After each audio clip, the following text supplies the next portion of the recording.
There were 3 people executed in the month of November. Brent Brewer, 53 years old, 32 years on death row. Brewer was found guilty of capital murder and given the death penalty by a Randall County jury in June 1991 for the 66-year-old Robert Doyle Laminak's stabbing death in 1990. Laminak was asked for a ride to the Salvation Army by Brewer and his co-defendant Christy Lynn Nystrom, 43 years old, when Brewer fatally stabbed Laminak. Before being apprehended, the duo snatched Laminak's wallet, which contained just $140 in cash. A jury also found Nystrom guilty of capital murder and gave her a life sentence.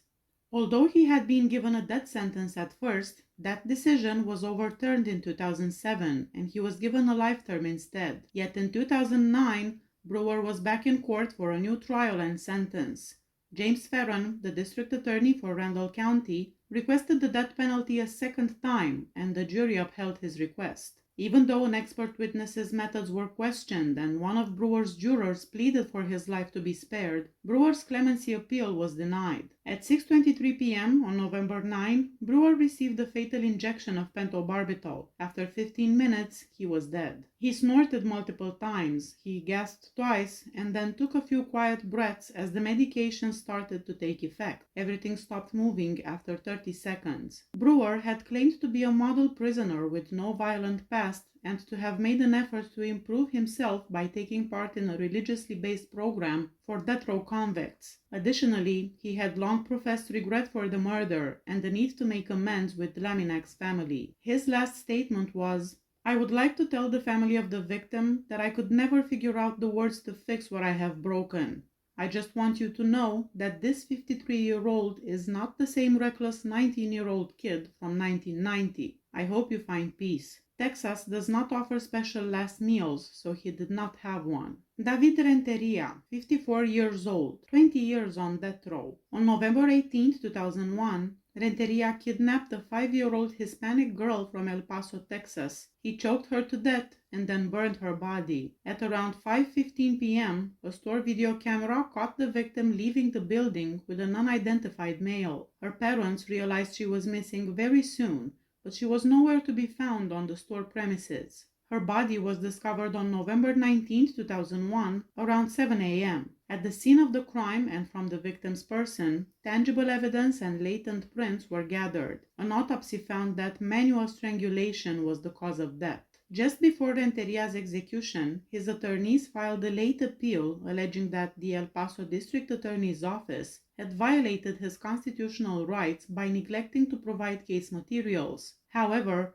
the motion was dismissed by the U.S. Supreme Court. Other legal actions were unsuccessful in stopping the planned execution. At 7 p.m. on November 16th, Renteria received a fatal injection of pentobarbital. 11 minutes later, he passed away. After witnesses, including the relatives of his victim, entered the death chamber and peered through a window a few meters from him, Renteria sang a song in Spanish, then prayed with a spiritual advisor standing next to him. After that, he sang another hymn in English. Then the medicine started coming in, and he started reciting the Lord's Prayer. It ended with, "Our Father who art in heaven." He said, "I taste it," about the medicine. He inhaled loudly twice, snored twice before coming to a complete halt. His last statement was, "There is not a day that goes by that I do not think about the fateful events of that day and what transpired. There are no words to describe what you're going through, and I understand that. To my family, I love you. To my family out there and my brothers on death row or on life row, I love you. To the people who have shown compassion and who have been there for me, you are my true family, and I have been pleased. Let everyone know I am sorry for all the wrongs that I have done. For those who called for my death and transgressed against me and want me murdered, I forgive you. I truly do. I don't know what else to say. To my family, I'm good. I'm strong. Just know that I'm going to be okay. I'm good. I love you all. I love you all. I truly do. I will see you all in the other world. I'm ready, Warden. Send me home." He did not have a special last meal. Casey McWorther, 49 years old, 29 years on death row. Edward Lee Williams Sr. was attacked and killed by Casey McWorther. At the time of the crime, McWorther was 3 months over the legal age of 18, according to the prosecution. He plotted with 2 other younger teens, one of whom was Williams's 15-year-old son, to steal money and other items from Williams's home before killing him. McWorther and Minor, according to the prosecution, went to the Williams's house with rifles and built homemade silencers out of a pillow and a milk jug. Upon reaching home and seeing the teenagers, the elder Williams seized the weapon that Minor was holding. After they struggled over it, McWorther shot Williams first. Williams was shot 11 times in all. The younger teens, Edward Lee Williams Jr. and Daniel Minor, who was 16 years old, were sentenced to life in prison. On November 16th at 6:30 p.m., prison officials raised the curtain to reveal the execution room. At the start of the procedure, McWorther, tied to the gurney with the IV lines already in place, moved slightly and rubbed his fingers together, but his respiration slowed until it was invisible. His final statement was, "I would like to say I love my mother and family. I would like to say to the victim's family, I'm sorry. I hope you find peace." In his last remarks, McWorther also seemed to be taking a verbal shot at the jail warden, who had been accused of domestic abuse decades earlier, stating, "It is not lost on me that a habitual abuser of women is carrying out this procedure." His last meal was Turtles candies, a chocolate, pecan, and caramel concoction. Alabama intends to use nitrogen gas to execute Kenneth Eugene Smith in January, making the first attempt in the history of the country.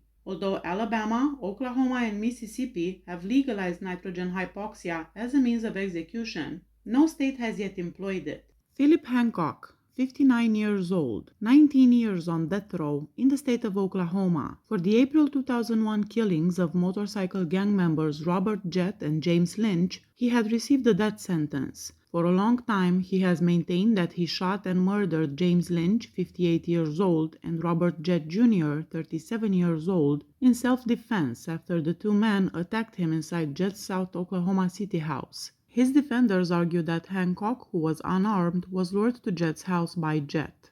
According to a female witness, before hitting Hancock with a metal rod, Jett gave him the order to enter a cage. Hancock allegedly shot Jett and Lynch after they attacked him, stealing Jett's weapon in the process. Hancock was found guilty of first-degree manslaughter in a different shooting incident that occurred in 1982, despite his claim that he was acting in self-defense at that time also. He served less than 3 years in a 4-year sentence for that case as well. An hour before Hancock's execution, Governor Kevin Stitt rejected the Oklahoma Pardon and Parole Board's recommendation to grant him clemency. Since January 2019, Stitt has only once granted clemency, changing Julius Jones's death sentence to life in prison without the possibility of parole on November 18, 2021.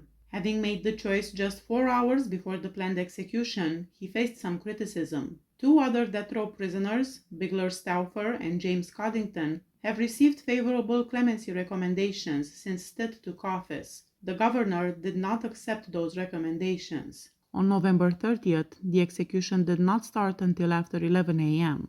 The death row convict had ordered fried chicken the previous evening, dark meat without any sides, as his final meal. Inside the execution chamber, Hancock expressed gratitude to his legal team and maintained his claim that the killings were carried out in self-defense while strapped to the gurney. He also said he hoped one day he will be exonerated. Hancock's execution was the last scheduled for 2023. Please hit that subscribe button if you like my channel. See you next time. Bye bye.